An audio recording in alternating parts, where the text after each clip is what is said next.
나이 들수록 인생관을 바꿔야 산다. 인생 후반전에는 매달리지 말고 주변을 정리해야 한다. 외롭더라도 홀로 섬을 택해야 한다. 50 이후엔 절대 매달릴 필요 없는 세 가지가 있다. 첫째, 짐이 되는 과거에 매달리지 마라. 과거를 자꾸만 떠올리게 되는가? 만약 당신이 계속 괴롭고 싶다면 과거를 생각해라. 근데 행복하고 싶다면 옛날 기억을 떠올리지 마라. 과거에 집착해서 남는 건 괴로움뿐이다. 과거는 지금 생각한다 해도 고쳐질 수 없는 것이다. 행복해지고 싶은 사람에게 후회라는 감정은 시간 낭비다. 오늘 하루, 딱 하루를 충실하게 살면 행복해진다. 석가모니는 이런 말을 남겼다. 과거가 얼마나 힘들었던지 간에 사람은 언제나 다시 시작할 수 있다. 고통이 우리를 붙잡고 있는 것이 아니라 우리가 그 고통을 붙잡고 있는 것이다. 왜 과거의 짐과 상처를 미래에까지 가져가는가? 과거의 상처는 극복하는 게 아니라 세월 속에 흘러가도록 내려놓는 것이다. 과거의 굴레에서 벗어나는 건 오직 당신만이 할 수 있다는 사실을 기억해야 한다. 둘째, 50 이후엔 착한 이미지에 매달릴 필요 없다. 착한 사람, 좋은 사람이라는 평판에 매달릴 필요 없다. 돈 쓸 일, 귀찮을 일만 더 생긴다. 정작 상대방은 고마워하지도 않는다. 다음에 또 안 해주면 원망만 듣는다. 근데 어떻게 하면 평판에 매달리지 않을 수 있냐고? 있는 그대로의 자신을 보여주면 된다. 일부러 잘 보이려고, 잘하려고 애쓰지도 말아라. 모든 사람의 마음에 들기란 애초에 불가능하다. 잘 맞는 사람하고만 만나면 된다. 나이 들어 아프면 그 많던 친구들이 다 안부 인사를 할까? 병문안이라도 올까? 안 온다. 인간관계에 목숨 걸지 마라. 되려 사람 간에는 적당한 거리가 필요하다. 해가 되는 주변 사람을 차차 정리해 가야 한다. 특히 불행이 습관이 되어버린 사람, 그리고 기분이 태도가 되는 사람을 정리해라.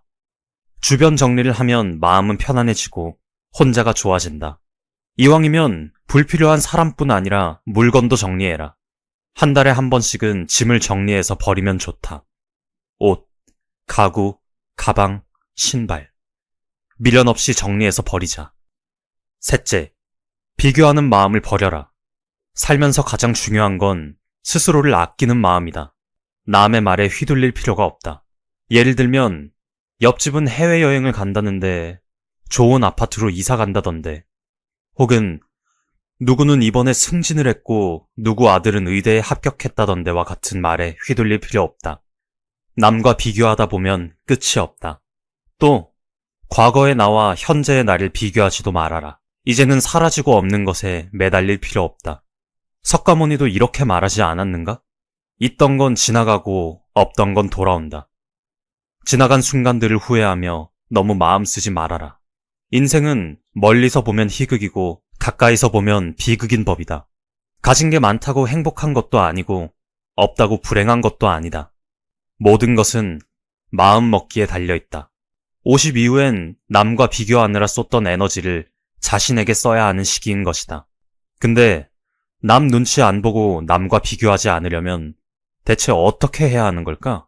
일부러 잘 보이려고 애쓸 필요도 없이 타인에게 할 말은 하고 살면 된다. 근데 그렇다고 해서 아무 말이나 할 순 없지 않은가?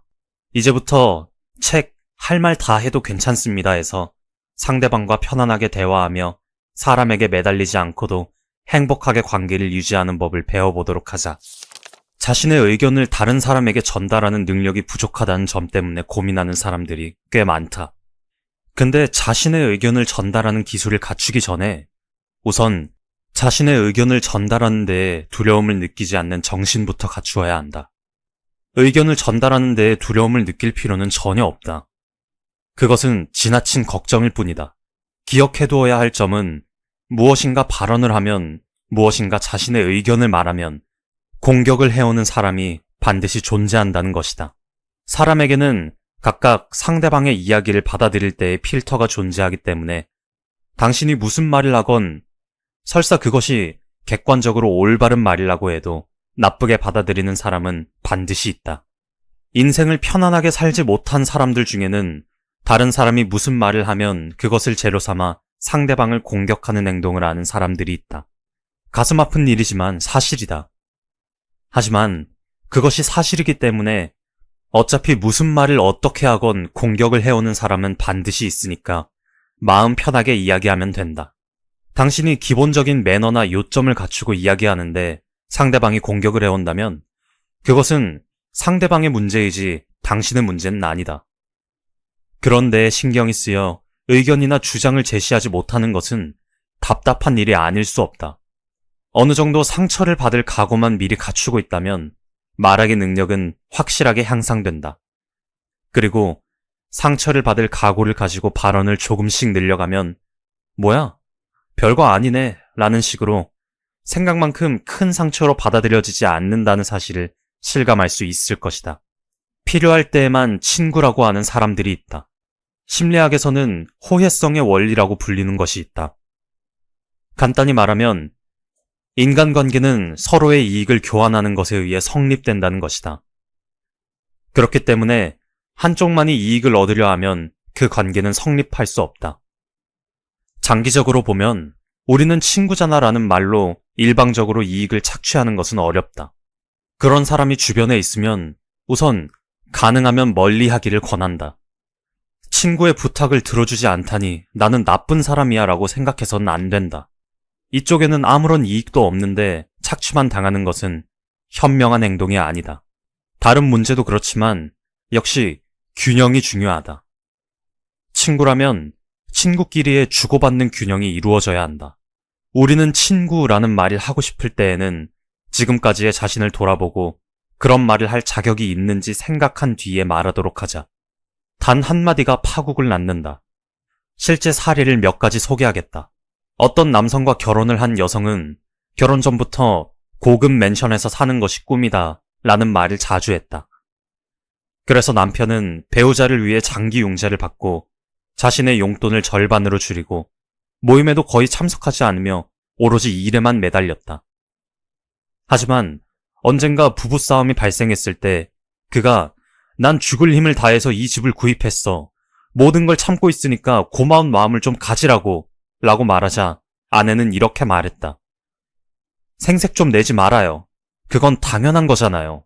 객관적으로 어느 쪽이 옳은가 하는 문제는 별개로 치고 어쨌든 그는 이 당연하다는 한마디에 커다란 충격을 받았다고 한다. 나는 이 사람의 꿈을 위해 모든 것을 참고 열심히 일만 했어. 하지만 이 사람은 당연하다고 받아들일 뿐 고마움을 전혀 느끼지 않았다니 라고 생각하고 결국 이혼을 신청했다. 다른 패턴도 있다. 어떤 여성의 남편은 나쁜 사람은 아니지만 말이 없고 말을 해도 퉁명스럽기만 해서 이 여성은 외로움 속에서 20년 이상 결혼 생활을 해왔다. 그러던 어느 날 별뜻 없이 남편에게 여보, 오늘 날씨 정말 좋아요. 마당에는 꽃이 피었어요. 라고 말했더니 아, 그래? 라는 짤막한 한마디만 돌아왔다. 평소와 별다를 바 없는 반응이었지만 이때 그녀의 내부에서 그동안 눌려 있었던 응어리가 강렬하게 폭발했다. 그리고 더 이상 못 참겠어 라는 마음의 목소리가 귓속을 울리면서 헤어질 결심을 했다. 앞의 예와 마찬가지로 객관적으로 옳고 그른 것은 별개로 치고 한마디가 인생을 크게 바꿀 수 있다는 것은 분명한 사실이다. 추상적인 조언처럼 보일 수 있지만 내가 오랜 기간 동안 심리와 커뮤니케이션과 관련된 일을 해오면서 마음속으로 느끼는 것은 한마디의 위대함, 한마디의 무서움이다. 한마디를 우습게 여기면 인생을 망칠 위험성이 부쩍 올라간다.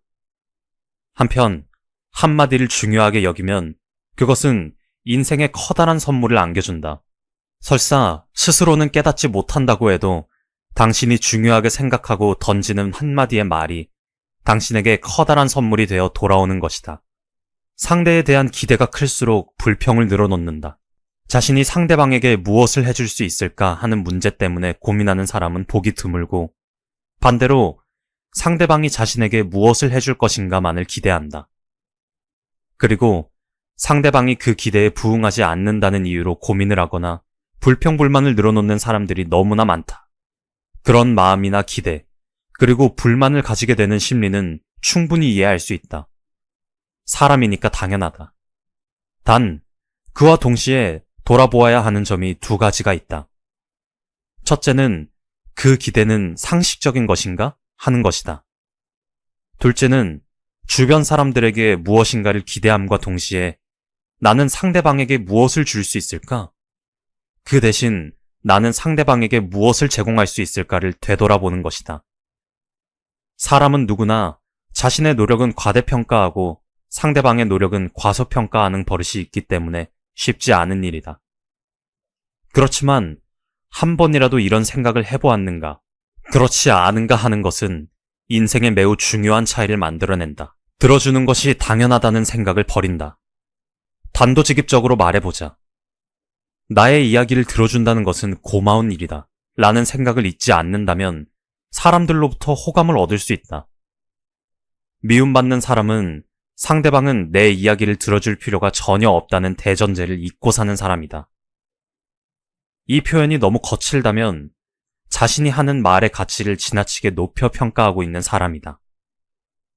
예를 들어, 잠깐만, 내 말 좀 들어봐. 나 얼마 전에 휴가를 받아서 온천에 갔다 왔어. 라는 이야기는 자신에게는 중요하고 재미있는 이야기일지 모르지만 상대방의 입장에서 보면 네가 온천에 갔건 말건 나하고는 아무런 관계가 없어가 기본적인 진심이다. 물론 친구 관계라면 친구의 이야기를 기분 좋게 들어주고 싶은 심리가 있고 온천 이야기에도 어느 정도 흥미를 보일 수는 있다. 단, 그런 경우라고 해도 내 이야기는 다른 사람의 입장에서 보면 기본적으로 아무런 관계가 없는 이야기라는 전제를 분명하게 인식한 상태에서 대화를 할 수 있어야 한다. 그것이 화법의 달인과 화법의 초보를 구분하는 결정적인 기준이다. 호감을 얻는 사람, 느낌이 좋은 사람이라는 평가를 받는 사람이 되려면 부디 다음과 같은 점들을 잊지 말도록 하자. 자신의 이야기는 다른 사람의 입장에서 보면 기본적으로 아무런 관계가 없는 이야기이다. 자신은 재미있다고 생각하는 이야기라고 해서 다른 사람도 재미있게 생각할 것이라는 보장은 없다. 상대방은 지금 일 때문에 지쳐 있다거나 본인의 문제 때문에 정신이 없어서 이쪽의 이야기를 듣고 있을 상황이 아닐 수도 있다. 설사 상대방의 입장에서 볼 때 어느 정도 재미있는 이야기라고 해도 자신의 이야기만 늘어놓고 있으면 상대방은 지루해진다. 최악의 경우는 상대방은 전혀 흥미가 없는 이야기를 오랜 시간 동안 일방적으로 상대방의 상황은 고려하지 않고 들어주는 것이 당연하다는 태도로 이야기하는 것이다. 그리고 안타깝게도 세상에는 이런 사람들이 적잖이 존재한다. 실제로 내가 알고 있는 사람도 이런 타입의 친구 때문에 고민이라고 털어놓았다. 그 친구는 초등학교 시절부터 꽤 오랜 기간 동안 알고 지내왔는데 기본적으로는 좋은 사람이라고 한다. 그렇지만 무엇인가 망설여지거나 고민이 있으면 한밤중이건 내가 아는 사람이 해외여행 중이건 또는 중요한 업무를 처리하는 중이건 가리지 않고 잠깐 할 말이 있는데 지금 전화해도 돼? 라는 문자를 보낸다는 것이다. 간혹 지금 좀 바빠, 나중에 라고 답장을 보내면 너 정말 너무한다 라는 문자가 되돌아온다. 어쩔 수 없다는 생각에 그래 전화해 라고 답장을 보내면 전화로 30분이건 1시간이건 일방적으로 자신의 이야기를 늘어놓는다. 더구나 기본적인 톤이 친구인 내가 이렇게 고민하고 있으니까 너는 내 이야기를 들어주는 게 당연하다는 식이기 때문에 어이가 없게 되어버린다. 당신은 거짓말쟁이야 라고 말하지 않는다. 상대방이 거짓말을 하고 있는지를 판단하기 위해 여러분은 어떻게 할까? 이 주제는 심리학에서 가장 인기 있는 주제라서 지금까지 수많은 연구가 이루어져 왔다. 한 가지 예를 든다면 사람은 거짓말을 할 때에는 평소보다 빠르게 말한다. 말실수가 증가한다. 애매한 표현이 많아진다는 사실이 실험을 통해서 밝혀졌다. 그렇다면 심리학을 공부하면 거짓말을 간단히 간파할 수 있을까? 사실 그렇게 단순한 문제는 아니다. 미국에서 특히 잘 알려진 FBI 심리분석가 존 에버러도 보통 사람들뿐 아니라 프로조차도 거짓말을 간파하는 것이 얼마나 어려운 일인가에 관한 내용을 저서에서 강조했다. 예를 들어 거짓말을 할 때는 죄악감이나 수치심 때문에 상대방의 눈을 똑바로 바라보지 못한다는 의견에 대해서는 대부분의 사람들이 공감을 할 것이다. 하지만 이것은 절반은 맞는 말이지만 절반은 틀린 말이다. 그 이유는 성격에 따라 다르기 때문이다. 어떤 실험에서 거짓말을 할 때 내향적인 성격의 사람은 상대방의 눈을 보는 시간이 줄었지만 외향적인 성격인 사람은 상대방의 눈을 바라보는 시간이 오히려 늘어났다. 상습적으로 거짓말을 하는 사람이나 사기꾼들은 거짓말을 할 때 오히려 평소 이상으로 상대방의 눈을 똑바로 바라보는 경우가 많다는 무서운 연구 결과도 있다. 그렇다. 심리학자이건 FBI 심리분석가이건 거짓말을 간파하는 것은 매우 어려운 일이다. 그렇기 때문에 상대방이 거짓말을 하고 있는지 진실을 말하고 있는지 나는 척 보면 알 수 있다는 자신감을 가지고 있는 사람이 있다면 오히려 그 사람이 거짓말쟁이이거나 상당히 오만한 사람이 아닌가 의심해 보아야 한다. 지금까지의 내용은 책 할 말 다 해도 괜찮습니다에서 가져왔다. 나이 50이 넘어가면 더 초라해지는 사람이 있고 더 귀티가 나는 사람이 있다. 바로 나이 50을 기점으로 새로운 삶의 단계가 시작되는 것이다. 이 시기에 우리는 다른 사람에게 매달리지 않고 사는 법을 배워야 인생 후반전을 더 풍요롭게 살아갈 수 있다. 이 책에서는 올바른 말하기 방식을 통해 타인과 더불어 살아갈 수 있는 방법을 안내한다. 나이가 들면서 우리는 말에 담긴 힘을 더 깊이 있게 이해하게 된다. 말이라는 건 한마디 한마디에 그만의 무게가 실려 있다. 우리의 언어가 다른 사람들에게 많은 영향을 미치는 것이다. 이 사실을 받아들이고 나이 50 이후에는 신중하게 말을 선택해야 타인과 긍정적인 관계를 맺을 수 있다. 뿐만 아니라 다른 사람에게 많은 것을 기대하고 보답을 바라며 사는 것보다는 자신의 모습을 있는 그대로 표현하는 것이 삶에 있어 큰 도움이 된다.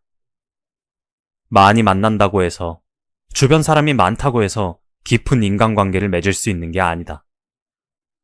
나는 이 책을 통해 필요할 때만 친구라고 주장하는 사람과 거리를 잘 둘 수 있는 방법에 대해 배우게 되었다. 이 과정 속에서 나이가 들면 고독이라는 것이 찾아오게 되는데 이 외로움이라는 감정을 어떻게 받아들이면 좋을지에 대해 많은 생각을 하게 되었다. 삶의 여정 속에서 남에게 매달리지 않고 과도하게 의존하며 살아가지 않는 태도는 매우 중요하다. 타인에게 매달리는 삶은 필연적으로 불행해질 수밖에 없기 때문이다. 인생의 아름다움은 타인과 관계를 맺는 가운데서도 독립적으로 살 수 있는 능력을 기르는 데 있다. 남에게 연연하지 않는 삶이 곧 행복한 삶이기 때문이다. 인생 후반전에는 이렇게 사는 게 어떨까? 내뱉는 말에 주의하고 진정한 내 사람 한두 명을 만들면서도 남에게 매달리지 않고 사는 삶을 말이다. 나는 당신이 당신만의 방식으로 삶을 살아가는 데서 오는 심오한 기쁨을 음미할 수 있기를 바란다. 나이 들수록 인생관을 바꿔야 산다. 인생 후반전에는 매달리지 말고 주변을 정리해야 한다. 외롭더라도 홀로 섬을 택해야 한다. 50 이후엔 절대 매달릴 필요 없는 3가지가 있다. 첫째, 짐이 되는 과거에 매달리지 마라. 과거를 자꾸만 떠올리게 되는가? 만약 당신이 계속 괴롭고 싶다면 과거를 생각해라. 근데 행복하고 싶다면 옛날 기억을 떠올리지 마라. 과거에 집착해서 남는 건 괴로움뿐이다. 과거는 지금 생각한다 해도 고쳐질 수 없는 것이다. 행복해지고 싶은 사람에게 후회라는 감정은 시간 낭비다. 오늘 하루, 딱 하루를 충실하게 살면 행복해진다. 석가모니는 이런 말을 남겼다.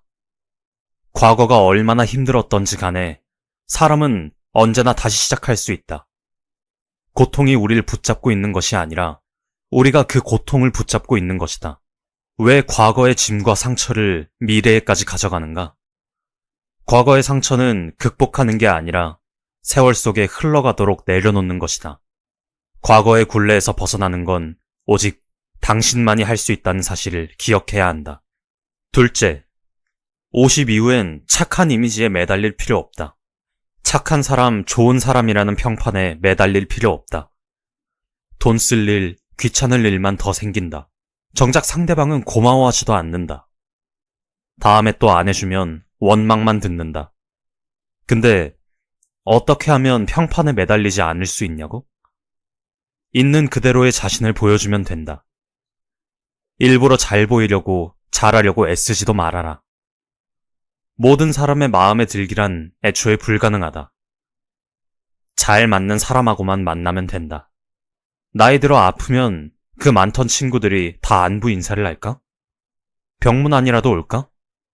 안 온다. 인간관계에 목숨 걸지 마라. 되려 사람 간에는 적당한 거리가 필요하다. 해가 되는 주변 사람을 차차 정리해 가야 한다. 특히 불행이 습관이 되어버린 사람, 그리고 기분이 태도가 되는 사람을 정리해라. 주변 정리를 하면 마음은 편안해지고 혼자가 좋아진다. 이왕이면 불필요한 사람뿐 아니라 물건도 정리해라. 한 달에 한 번씩은 짐을 정리해서 버리면 좋다. 옷, 가구, 가방, 신발. 미련 없이 정리해서 버리자. 셋째, 비교하는 마음을 버려라. 살면서 가장 중요한 건 스스로를 아끼는 마음이다. 남의 말에 휘둘릴 필요가 없다. 예를 들면 옆집은 해외여행을 간다는데 좋은 아파트로 이사 간다던데, 혹은 누구는 이번에 승진을 했고 누구 아들은 의대에 합격했다던데와 같은 말에 휘둘릴 필요 없다. 남과 비교하다 보면 끝이 없다. 또 과거의 나와 현재의 나를 비교하지도 말아라. 이제는 사라지고 없는 것에 매달릴 필요 없다. 석가모니도 이렇게 말하지 않았는가? 있던 건 지나가고 없던 건 돌아온다. 지나간 순간들을 후회하며 너무 마음 쓰지 말아라. 인생은 멀리서 보면 희극이고 가까이서 보면 비극인 법이다. 가진 게 많다고 행복한 것도 아니고 없다고 불행한 것도 아니다. 모든 것은 마음 먹기에 달려있다. 50 이후엔 남과 비교하느라 쏟던 에너지를 자신에게 써야 하는 시기인 것이다. 근데 남 눈치 안 보고 남과 비교하지 않으려면 대체 어떻게 해야 하는 걸까? 일부러 잘 보이려고 애쓸 필요도 없이 타인에게 할 말은 하고 살면 된다. 근데 그렇다고 해서 아무 말이나 할 순 없지 않은가? 이제부터 책 할 말 다 해도 괜찮습니다 해서 상대방과 편안하게 대화하며 사람에게 매달리지 않고도 행복하게 관계를 유지하는 법을 배워보도록 하자. 자신의 의견을 다른 사람에게 전달하는 능력이 부족하다는 점 때문에 고민하는 사람들이 꽤 많다.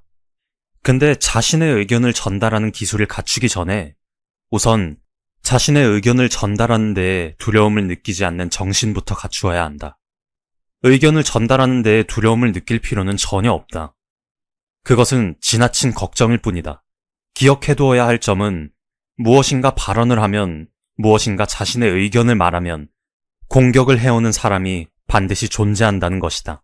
사람에게는 각각 상대방의 이야기를 받아들일 때의 필터가 존재하기 때문에 당신이 무슨 말을 하건 설사 그것이 객관적으로 올바른 말이라고 해도 나쁘게 받아들이는 사람은 반드시 있다. 인생을 편안하게 살지 못한 사람들 중에는 다른 사람이 무슨 말을 하면 그것을 재료 삼아 상대방을 공격하는 행동을 하는 사람들이 있다. 가슴 아픈 일이지만 사실이다. 하지만 그것이 사실이기 때문에 어차피 무슨 말을 어떻게 하건 공격을 해오는 사람은 반드시 있으니까 마음 편하게 이야기하면 된다. 당신이 기본적인 매너나 요점을 갖추고 이야기하는데 상대방이 공격을 해온다면 그것은 상대방의 문제이지 당신의 문제는 아니다. 그런데 신경이 쓰여 의견이나 주장을 제시하지 못하는 것은 답답한 일이 아닐 수 없다. 어느 정도 상처를 받을 각오만 미리 갖추고 있다면 말하기 능력은 확실하게 향상된다. 그리고 상처를 받을 각오를 가지고 발언을 조금씩 늘려가면 뭐야? 별거 아니네 라는 식으로 생각만큼 큰 상처로 받아들여지지 않는다는 사실을 실감할 수 있을 것이다. 필요할 때에만 친구라고 하는 사람들이 있다.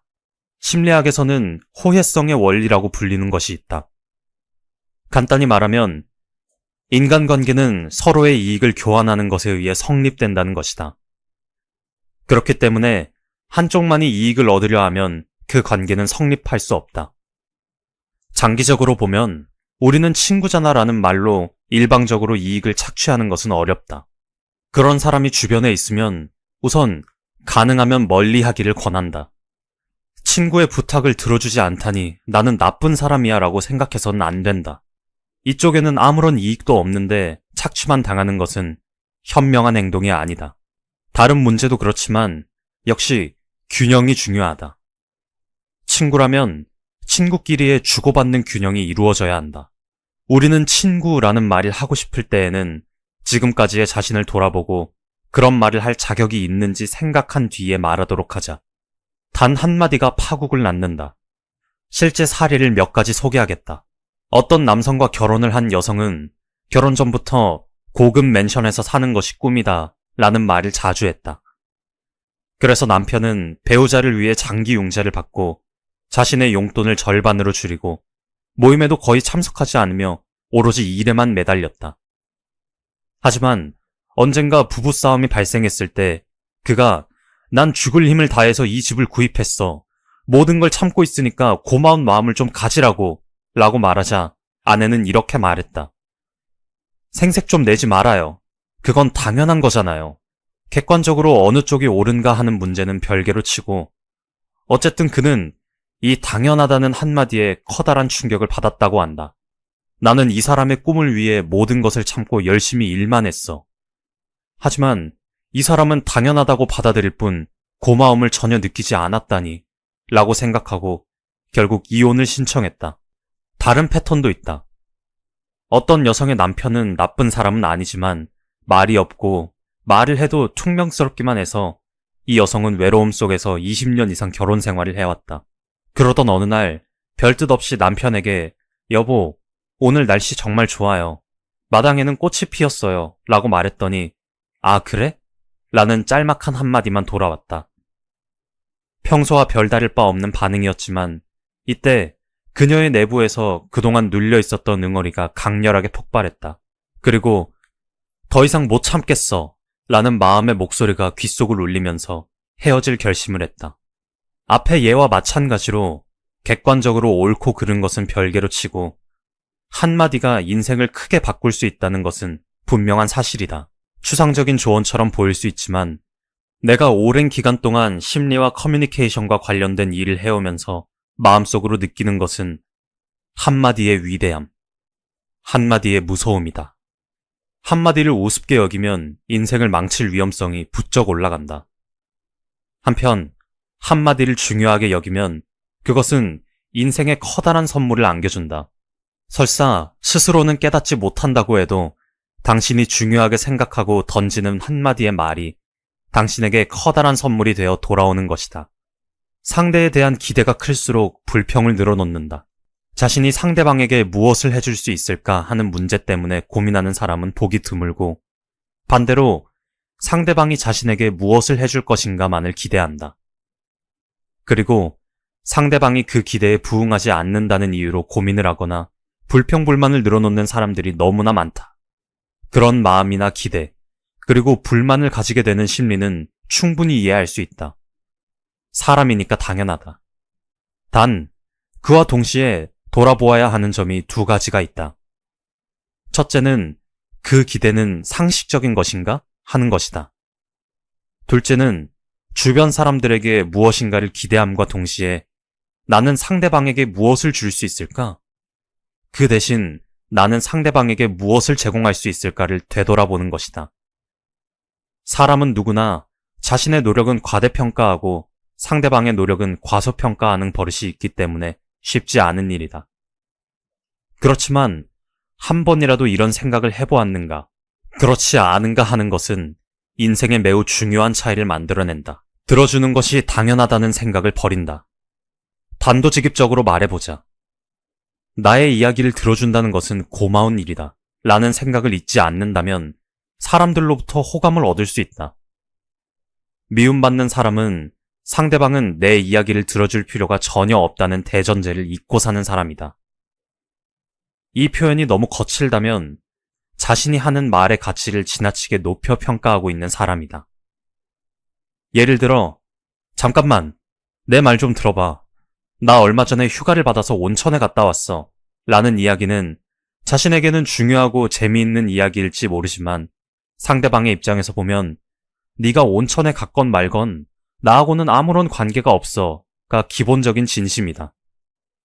물론 친구 관계라면 친구의 이야기를 기분 좋게 들어주고 싶은 심리가 있고 온천 이야기에도 어느 정도 흥미를 보일 수는 있다. 단, 그런 경우라고 해도 내 이야기는 다른 사람의 입장에서 보면 기본적으로 아무런 관계가 없는 이야기라는 전제를 분명하게 인식한 상태에서 대화를 할 수 있어야 한다. 그것이 화법의 달인과 화법의 초보를 구분하는 결정적인 기준이다. 호감을 얻는 사람, 느낌이 좋은 사람이라는 평가를 받는 사람이 되려면 부디 다음과 같은 점들을 잊지 말도록 하자. 자신의 이야기는 다른 사람의 입장에서 보면 기본적으로 아무런 관계가 없는 이야기이다. 자신은 재미있다고 생각하는 이야기라고 해서 다른 사람도 재미있게 생각할 것이라는 보장은 없다. 상대방은 지금 일 때문에 지쳐 있다거나 본인의 문제 때문에 정신이 없어서 이쪽의 이야기를 듣고 있을 상황이 아닐 수도 있다. 설사 상대방의 입장에서 볼 때 어느 정도 재미있는 이야기라고 해도 자신의 이야기만 늘어놓고 있으면 상대방은 지루해진다. 최악의 경우는 상대방은 전혀 흥미가 없는 이야기를 오랜 시간 동안 일방적으로 상대방의 상황은 고려하지 않고 들어주는 것이 당연하다는 태도로 이야기하는 것이다. 그리고 안타깝게도 세상에는 이런 사람들이 적잖이 존재한다. 실제로 내가 알고 있는 사람도 이런 타입의 친구 때문에 고민이라고 털어놓았다. 그 친구는 초등학교 시절부터 꽤 오랜 기간 동안 알고 지내왔는데 기본적으로는 좋은 사람이라고 한다. 그렇지만 무엇인가 망설여지거나 고민이 있으면 한밤중이건 내가 아는 사람이 해외여행 중이건 또는 중요한 업무를 처리하는 중이건 가리지 않고 잠깐 할 말이 있는데 지금 전화해도 돼? 라는 문자를 보낸다는 것이다. 간혹 지금 좀 바빠, 나중에 라고 답장을 보내면 너 정말 너무한다 라는 문자가 되돌아온다. 어쩔 수 없다는 생각에 그래 전화해 라고 답장을 보내면 전화로 30분이건 1시간이건 일방적으로 자신의 이야기를 늘어놓는다. 더구나 기본적인 톤이 친구인 내가 이렇게 고민하고 있으니까 너는 내 이야기를 들어주는 게 당연하다는 식이기 때문에 어이가 없게 되어버린다. 당신은 거짓말쟁이야 라고 말하지 않는다. 상대방이 거짓말을 하고 있는지를 판단하기 위해 여러분은 어떻게 할까? 이 주제는 심리학에서 가장 인기 있는 주제라서 지금까지 수많은 연구가 이루어져 왔다. 한 가지 예를 든다면 사람은 거짓말을 할 때에는 평소보다 빠르게 말한다. 말실수가 증가한다. 애매한 표현이 많아진다는 사실이 실험을 통해서 밝혀졌다. 그렇다면 심리학을 공부하면 거짓말을 간단히 간파할 수 있을까? 사실 그렇게 단순한 문제는 아니다. 미국에서 특히 잘 알려진 FBI 심리분석가 조 네버로도 보통 사람들뿐 아니라 프로조차도 거짓말을 간파하는 것이 얼마나 어려운 일인가에 관한 내용을 저서에서 강조했다.